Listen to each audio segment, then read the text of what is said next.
Brought to you by GTA, your island, your network. First order of business, confirmation hearing for Acting DOA Director Ed Byrne. Byrne, a holdover from the Calvo Tenorio administration, now punching the clock for Democrats Lou Leon Guerrero and Josh Tenorio.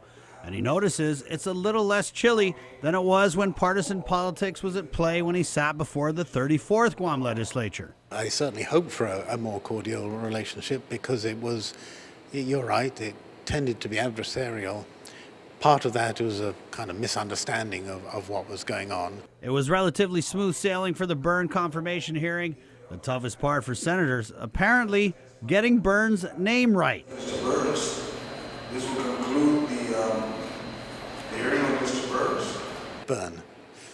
Just B-I-R-N. And it's really hard because people never get it right. Just 4 letters, but they never get it right. Also on the agenda today, the first public hearing of the new term on Senator Regine Bisco-Lee's Bill 1, which seeks to raise the tax-exempt threshold for small businesses under the Dave Santos Act to $250,000. This bill's intent is to stimulate job growth and workforce development. Concerns raised about the bill violating GITA bond covenants. Correct. So we'd like to work with bond counsel to really clarify and get to it. The bill sets a 2020 target date for implementation. Lee says she hopes to work with GITA and the fiscal team to develop new language in the bill that won't affect GITA bond covenants, which are tied to a fixed business privilege tax rate.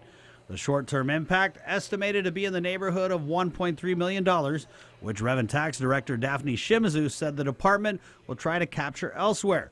The long-term effect, in theory, economic growth from small and micro businesses getting a tax break, which could lead to job creation and stronger local small businesses. It's a theory. Let's put it to the test.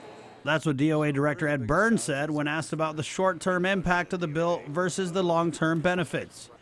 GITA and the Marianas chapter of the Financial Advisors Association provided testimony in favor of the bill. Meanwhile, Senator Therese Terlahi questioned whether or not the government can afford the short-term impact of the bill, citing a need to know the true impact of tax cuts and the BBT increase on revenues collected to understand the fiscal implications of Bill 1. For Guam's News Network, Chris Barnett reports. Brought to you by GTA, your island, your network.